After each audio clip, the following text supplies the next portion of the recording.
अस्सलाम वालेकुम। मेरी आज की वीडियो एक दफ़ा फिर कोरोना वायरस के बारे में है और मैं हमेशा कोरोना वायरस या इस बीमारी के बारे में बात नहीं करता। ये वीडियो कोरोना वायरस के फ़वाइद के बारे में है। बड़े अफसोस से कहना पड़ता है कि बहुत सारी इंसानी जानें गई, लेकिन कोरोना वायरस और इस लॉकडाउन से बहुत सारे फ़वाइद भी हुए। लेकिन इसके फ़वाइद का जिक्र करने से पहले मैं एक दो बातें करना चाहूँगा। आप में से बहुत से लोग हैं ये बात शायद जानते हैं या नहीं जानते कि अमेरिका के जितने भी डॉलर छपते हैं वो फेड छापता है, फेडरल रिज़र्व बैंक, और उसके जो रुए रवा हैं वो रॉथस्चाइल्ड हैं। और अगर $100 छपते हैं रोज़ तो $1 रॉथस्चाइल्ड या उनको जाता है। तो उसके बाद जब फेड को प्राइवेट करने का या गवर्नमेंट ने अपनी तहवील में लेने का सोचा, तो आप सोचें कि लॉकडाउन से कारोबार पे असर हुआ और डॉलर यकीनन कम छपे होंगे और फेडरल रिज़र्व बैंक, IMF और इंसानों के पास बहुत ज़्यादा पैसा रिज़र्व में है, तो वो पैसा ये लोन की सूरत में मुख्तलिफ़ मुल्कों को दे रहे हैं और देंगे। और जैसे ही कोरोना वायरस को एपिडेमिक करार दिया गया तो वर्ल्ड बैंक ने और IMF ने ऐलान किया कि हम मुल्कों को कर्ज़ा देंगे या उनकी इमदाद करेंगे। और ये इमदाद मुफ्त में नहीं होती, इसमें यह है कि आप पहले कर्ज़ा ले चुके हैं और आपको कर्ज़ा मिलता है आसान किस्तों पे और आसान शराइत पे। उस पर सूद देना पड़ेगा। जो मुल्क पहले से कर्ज़दार थे वो और कर्ज़दार हो जाएंगे। लोग खुश हो रहे हैं कि लीजिए जी, लें जी, हमें कर्ज़ा मिल गया। दूसरी बात, दुनिया में सबसे ज़्यादा जो करंट डेफिसिट हैं, लोगों का ये ख्याल होगा कि गरीब मुल्कों के होते हैं, लेकिन अमेरिका सबसे टॉप लिस्ट में जिसका करंट डेफिसिट सबसे ज़्यादा है। उसके बाद इंग्लैंड है, उसके बाद फ्रांस आता है। 3-4 बड़े बड़े मुल्क हैं जिनका करंट डेफिसिट बहुत ज़्यादा है। जिन कंट्रीज़ के पास पैसा सरप्लस है उनमें सबसे पहले नंबर पे आता है जर्मनी, उसके बाद चाइना है, उसके बाद जापान है।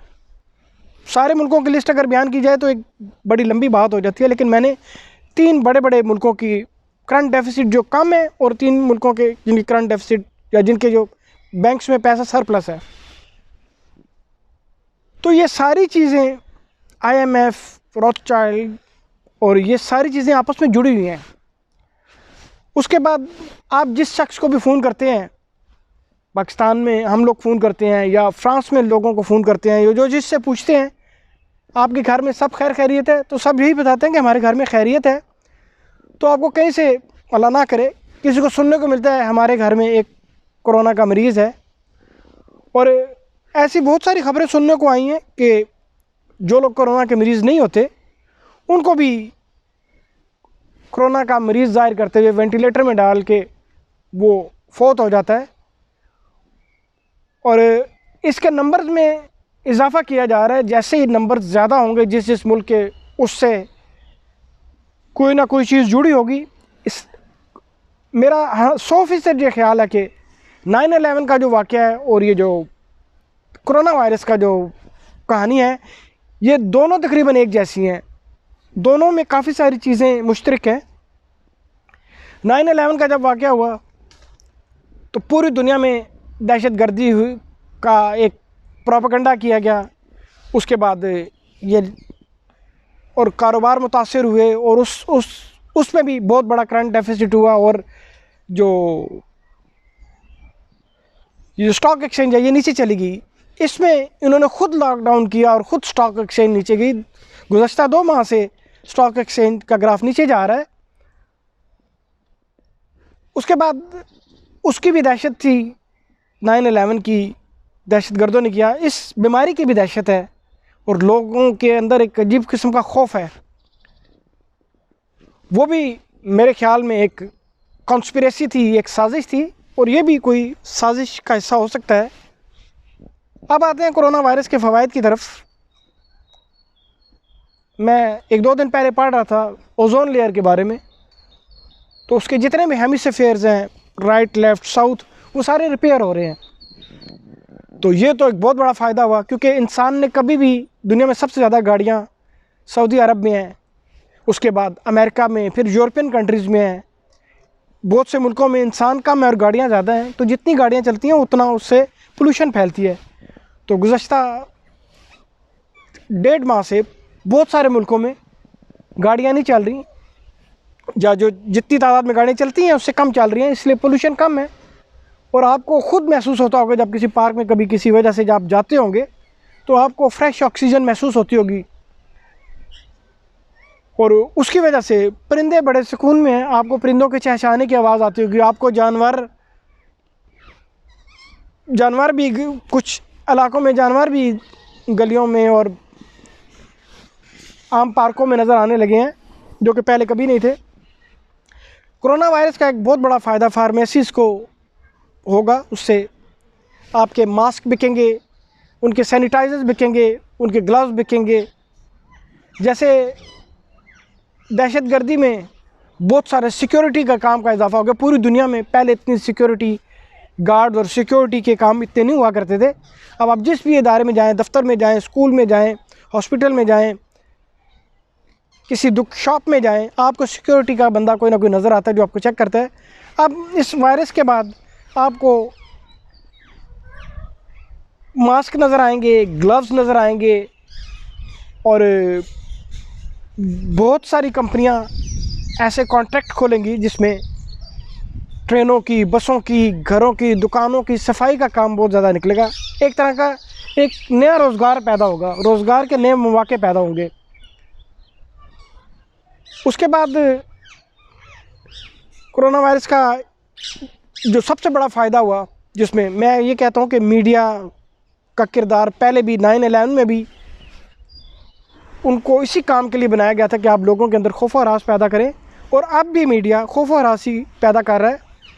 और पूरी दुनिया में दुनिया के सारे काम बंद हो गए, लेकिन मीडिया का काम बंद नहीं हुआ, क्योंकि मीडिया को बाकायदा कोई ना कोई यकीनन फिनांस करता होगा कि आपने ये काम करना है, और वो वही बात करते हैं जो उन्हें कही जाती है। हत्ता कि डॉक्टर्स भी वही बात करते हैं जो उनसे कही जाती है। यूरोप में मीडिया वाले को जब मैं टीवी देखता हूँ तो उनके चेहरे पे किसी किस्म का खौफ और हिरास नहीं होता, और बल्कि यहाँ पे मीडिया वालों को कुछ को बोनस मिलेगा, कुछ को डबल तनख्वाह मिलेगी। इसके बरक्स पाकिस्तान और कुछ और गरीब ममालिक में उनके जो मालकान हैं उन्होंने उनकी तनख्वाहें देनी बंद कर दी हैं, और उनको बोनस तो दूर की बात है, 4-4 माह से उनको तनख्वाह नहीं दे रहे। लेकिन वो उनके जो बड़े बड़े जो सरकर्दा एंकर हैं उनको बाकायदगी से तनख्वाहें मिल रही हैं, बल्कि उनको एक्स्ट्रा पैसे भी दिए जा रहे हैं। ये कोरोना वायरस के फ़ायदे हैं जिन लोगों को हुए हैं, और मीडिया एक वही किरदार अदा कर रहा है, बिल्कुल एग्जैक्टली सेम जैसे वो 9/11 में कर रहा था। और पहले चैनल्स कम थे, अब चैनल ज़्यादा हो गए हैं। और उसके अलावा जो डिजिटल मीडिया में जिसको सबसे फ़ायदा हुआ है, दुनिया में सारे लोग घरों में बैठे हुए हैं, लेकिन फेसबुक का कारोबार डबल ट्रिपल उनको फ़ायदा हुआ है। और उसके साथ साथ उसके जो छोटे अलायंस हैं, ट्विटर, व्हाट्सएप, इंस्टाग्राम और दीगर जितने इदारे हैं, उनको बहुत ज़्यादा फ़ायदा हुआ है। और उसके अलावा जो यूट्यूबर्स हैं और जिन्होंने फेसबुक का पेज वगैरह बनाया हुआ, उनकी भी अर्निंग का एक ज़रिया बन गया है। तो आपको मैं ये दरख्वास्त करूँगा कि आप कोशिश करें कि इस वायरस से बचें, लेकिन कभी कभी लगता है कि ऐसा कोई वायरस है नहीं, और ये प्रोपेगेंडा फैलाया गया है जिससे किसी ना किसी को फ़ायदा होगा। और वो फ़ायदा कब और कैसे होगा वो वक्त आने पर, जैसे 9/11 के बाद पता लगा कि इराक ईरान वार के लिए सारा काम किया गया था, इसका भी कॉन्स्पिरेसी थ्योरी कोई ना कोई सामने आ जाएगी। लेकिन जब मैं सारे हक़ाइक़ और चीज़ें देखता हूँ तो मुझे थोड़ा सा शक गुज़रता है, मुझे लगता है कि कुछ है जो हमें नहीं पता। तो इसके साथ ही मैं वीडियो का अख्तिताम करता हूँ। मेरी वीडियो को लाइक कीजिए, मेरे चैनल को सब्सक्राइब कीजिए। अल्लाह हाफ़िज़।